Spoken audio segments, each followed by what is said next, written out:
Assalamualaikum warahmatullahi wabarakatuh. Dan selamat petang. Hari ini Dr.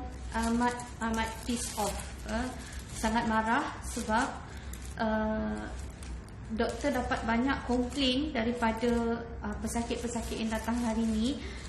Sampai doktor jadi takut sebab ni Johor Bahru dah masuk dalam green zone, dalam red zone. Bila dalam red zone, maksudnya kita dalam keadaan berisiko tinggi untuk mendapat pembawa yang tidak dikenal pasti lagi. So jadi maksudnya mereka ada di mana-mana. So sampai saya yang bertugas ni pun saya takut. So jadi macam inilah saya nak cakap. Tadi saya kecewa sebab pasien saya, dia bawa anak dia 2 hari lepas pergi ke Speedmart, pergi dekat area Taman Bukit Mutiara. Dia kata dekat situ macam tak ada PKP. Dia cakap macam tak ada orang jaga. Kedai-kedai semua buka suka hati dan tak ada buat social distancing. Maksudnya orang selamba je berkumpul dekat situ, macam tak ada apa-apa. Kecuali kedai-kedai lain lah tak buka. Kedai runcit dah macam biasa. So jadi doktor bengang, tu satu. Dan budak tu datang dengan demam lah tadi. So jadi tu satu. Dan banyak juga kes-kes yang komplain dekat Aeon okey, dekat bandar dekat Econ Safe dekat Taman Daya, dekat JB, dekat pasar dekat Lakin, pasar dekat Lakin tak ada social distancing, tak ada polis jaga, tak ada. Itu yang doktor jadi bengang sangat ni, bengang sebab masyarakat dekat JB ni memang sengaja nak cari nahas. Maksudnya memang sengaja nak suruh virus tu kejam korang. So jadi doktor bengang sangat sekarang ni sebab masyarakat Malaysia punya mentality, especially yang dekat Johor ni, yang Johor ni, yang red zone ni, yang Johor Bahru ni, degil sangat. So memang sengaja sebab kita tahu virus ni dia boleh ada dekat permukaan beberapa hari. So jadi kalau korang pergi simply lepas tu bersendol sana, bersondol sini, berpegang sini, dah transmit, dah akan jadi rantaian yang panjang. Dan sampai bila kita nak settle ni? Bila masalah kita nak settle ni? Bila kita punya rantaian akan berpanjang-panjangan, kita tak akan dapat kurangkan risiko penyebaran ni. Faham tak? Doktor tak nak pakai macam ni setiap hari. Faham tak? Doktor tak nak duduk dekat rumah, stay at home, tak boleh balik kampung, tak boleh tengok mak. Dan ramai lagi ibu-ibu yang kerinduan anak-anak dekat universiti. Ada mak-mak yang ayah-ayah yang tak ada sumber makanan, sumber pencarian sekarang ni. Doktor ada patient, bukan patient, ada masa kita buat NGO yang tak makan beberapa hari. Tengok je lah doktor, Ustaz Abid Liu, tengok siapa. Semua banyak sangat orang yang kesusahan sekarang ni, hilang punca pencarian. Kalau kita berterusan macam ni, lama bulan-bulan, macam mana dengan ekonomi kita? Tengok doktor punya klinik pun selalu ramai pun jadi tak ramai. Ingat senang ke kalau kita nak survive, nak bayar tu, nak bayar ni sebagai orang yang bisnes? Ingat senang ke nak survive, nak bayar hutang, nak bayar tu, nak bayar staff, nak bayar ni? Kita tak boleh tau. Kita terpaksa gunakan duit simpanan. Sampai bila pun akan habis. Lama-lama kita akan KO juga macam mana pun. So jadi tolonglah pastikan kita punya rantaian yang akan berhenti. Tolonglah. So berhenti dan kurangkan kes. So bukan setakat tu je, orang kaya yang ada kedai pun nak bayar bulan-bulan. Satu kedai ni je dah 3,000 lebih. Kalau dah 2 kedai dah 7,000 lebih. 7,000 bulan-bulan nak kena bayar banyak tu. Kau ingat Cina-Cina laki asuh tu, toke-toke kedai ni semua nak bagi free ke tiap-tiap bulan? Mana nak korek duit?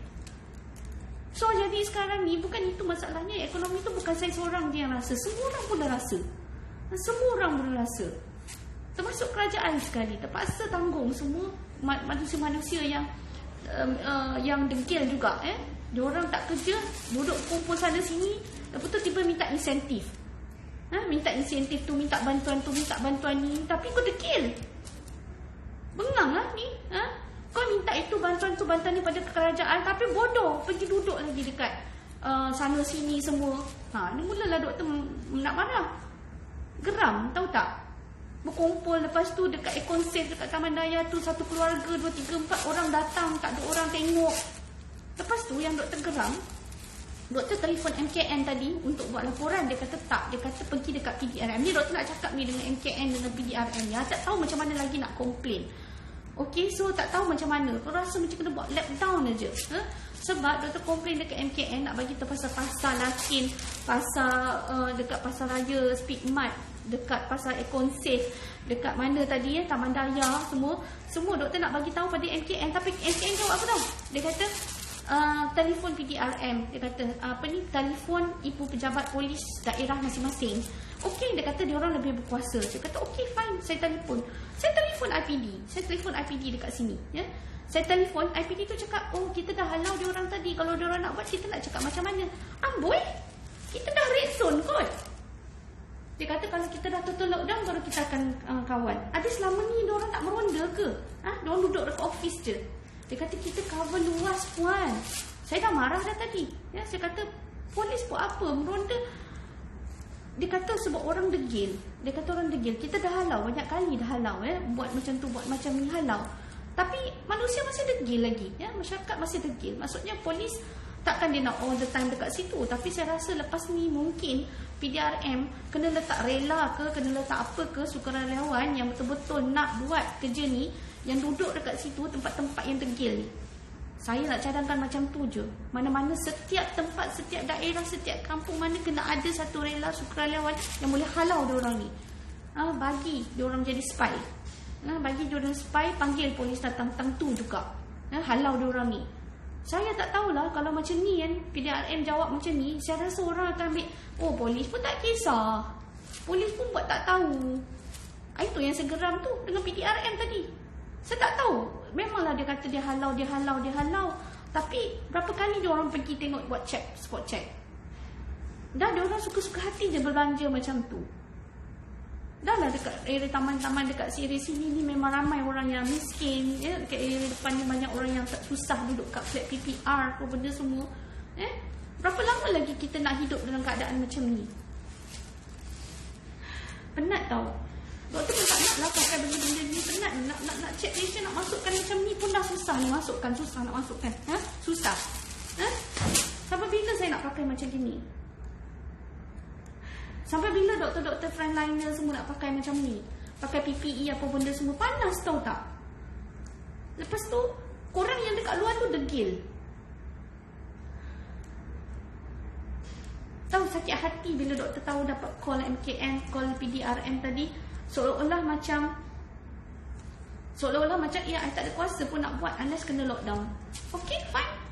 Kena sampai lockdown. Lockdown tu hanya berlaku apabila betul-betul kita dah jadi macam Itali. Nak macam itu? Nak jadi macam Itali tu baru nak lockdown. That is stupid, man. Penat lah macam ni. Korang nak ke jadi macam Itali? Nak ke jadi macam Amerika Syarikat? Tolonglah. Korang tengoklah. Mati lambat-lambat. Sampai terpaksa buat satu kubur besar-besar tanam semua. Korang nak ke macam tu? Sampai dia punya doktor, dia punya nurses pun dah mati-mati dah semua. Doktor tak pernah marah macam ni tau tak. Doktor marah sebab tadi doktor telefon, doktor tulis MKN, tolong PDRM. Doktor rasa helpless. Doktor rasa helpless. Helpless sebab apa? Tak tahu nak buat macam mana. Doktor tak tahu nak buat macam mana lagi dah. Sebab kita ni tak ada kuasa tau. So tolonglah share video doktor ni supaya MKN, PDRM buatlah sesuatu tindakan supaya tempat-tempat ni semua diorang cover. Spy ke, apa ke, tak kisahlah. Sukarelawan. Tangkap diorang ni. Bagi autoriti kepada akid tu. Buat betul-betul ganas macam dekat, janganlah sampai tembak mati. Maksudnya tangkap betul. Guna siapa-siapa, tak kisahlah. Saya dah memang frust sangat. So ini baru saya pakai macam ni. Yang kat frontliners tu punya belambak pakai baju yang full coverage tu. Ingat senang ke nak pakai keluar masuk sembahyang pun terpaksa jamak. Geram, tahu tak geram? Kita ni pakai macam ni boleh lagi nak buka-buka. Yang frontliners tu berkorban, tahu tak? Pun masyarakat masih degil lagi. Bukan apa, doktor sayang Malaysia ni. Korang tak sayang ke Malaysia ni? Korang tak sayang ke sama-sama? Kalau kalau pergi ke sana kemari, merayap-rayap ke sana kemari, jiran-jiran ni semua merayap ke sana kemari, kau tahu tak apa jadi? Rakyat tersebar, makin lama makin teruk, makin jadi white tau, daripada nak kematian tu banyak. Nak kematian tu banyak, nak kes banyak, macam tu. Sekarang ni kita kata tak pernah lagi kita punya kes baru di bawah daripada 100. Tak pernah lagi. So jadi mengharap sangat, doktor mengharap sangat benda ni orang-orang dekat luar sana ya, tolonglah, duduklah dekat rumah. Tolonglah, jangan ni dekat JB ada parti lagi, budak-budak muda parti lagi. Ada parti apa entah sampai kena tangkap. Ya Allah, ya Tuhan. Tak tahan lah, doktor pergi pasar raya pun sama. Ya, walaupun pakai PPE pun Helen, kita tak selamat. Doktor ni pakai ni dekat atas meja doktor ni. Ingat busuk bau ni tau. Yang kuman ni busuk ni, Clorox ni busuk ni. Setiap kali nak pakai pening doktor, pening. Sebab apa? Pakai tu setiap kali lepas patient kita terpaksa screen, terpaksa buat nyakuman. Terpaksa buat nyakuman semua. Satu patient, setiap patient kena pakai ni semua, setiap patient. Every patient kena cuci tombol pintu, kena cuci tombol pintu depan. Ni atas meja ni semua terpaksa, lantai-lantai ni, meja ni, kursi-kursi ni semua doktor terpaksa spray macam ni terpaksa spray macam ni meja-meja ni semua. So jadi fahamlah sikit bukan senang tau. Bukan senang. Kalau tiba-tiba na'udzubillah lah harap-harap tak ada patient yang datang ke klinik doktor yang bawa benda ni. Walaupun dah banyak juga doktor refer ke kerajaan Doktor ada refer ke kerajaan tentang apa ni pusing pula. Ni dah marah sangat lah ni. Handphone doktor tu pusing-pusing. So jadi ada dekat apa tadi, ada dua kes malam. Doktor refer untuk buat COVID screening. So doktor pun ni memang tawakal Allah je lah ni. Tawakal Allah. Okey. Dah, doktor nak balik dah. Okey. Assalamualaikum warahmatullahi. Minta maaf